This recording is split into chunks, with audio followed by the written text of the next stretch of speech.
Ya, Hazwan di Kuantan, terima kasih. Dari Pahang, ini pula perkembangan banjir dari Kota Marudu, Sabah. Jabatan Bomba dan Penyelamat Daerah berkenaan bersiap sedia sekiranya hujan berterusan. Terkini jumlah penduduk terjejas banjir di PPS Kota Marudu seramai 2,686 orang. Untuk perkembangan lanjut, kita bersama dengan Sarifah Monazra Sarifah. Baik, terima kasih Fatil dan juga Hazel di Angkasa Puri. Ketika ini saya berada di Balai Bomba dan Penyelamat Kota Marudu, Sabah untuk meninjau sendiri keadaan banjir di Kota Marudu yang hari ini telah pun memasuki hari ketiga. Dan selain daripada Angkatan Pertahanan Awam Malaysia, Jabatan Bomba dan Penyelamat Malaysia Daerah Kota Marudu juga antara agensi keselamatan yang turut serta dalam memastikan lagi kelancaran operasi mencari dan menyelamat mangsa-mangsa banjir. Dan untuk bercakap lebih lanjut berkenaan dengan ini, kita bersama dengan Ketua Balai Bomba, Encik Roni Sikawan. Baik Tuan, boleh ceritakan sikit setakat ini bagaimana Tuan melihat keadaan banjir? Adakah ia terkawal sehingga malam ini ataupun lebih baik pada esok paginya? Baik, selamat malam.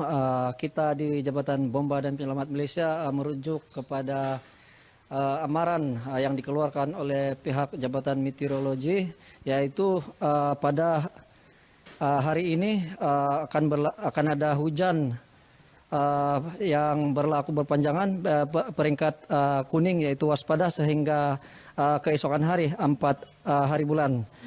So kita meramalkan keadaan akan beransur baik pada hari ini.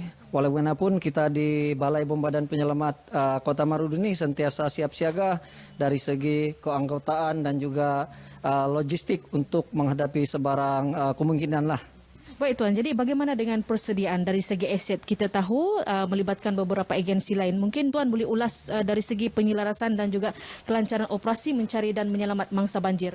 Baik, kita di Balai Bomba dan Penyelamat Kota Marudu ini sentiasa bekerja samalah dengan agensi-agensi pasukan keselamatan, agensi menyelamat yang lain seperti PDRM dan APM, dan di samping itu juga pihak PDRM sendiri telah menubuhkan kita punya pusat kawalan tempat kejadian yang ada di IPD Kota Marudu. So di sana kita akan salurkan segala panggilan yang diterima di balai, dan di sana juga kita akan merekod. Kemudian kita agihkan case itu tersebut kepada agensi-agensi berkenaan mengikut kepada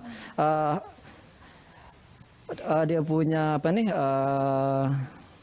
dia punya lokasi dan kita punya kesesuaian logistik lah. Dan Tuan, sehingga memasuki hari ketiga pada malam ini, adakah berlaku kes tanah runtuh?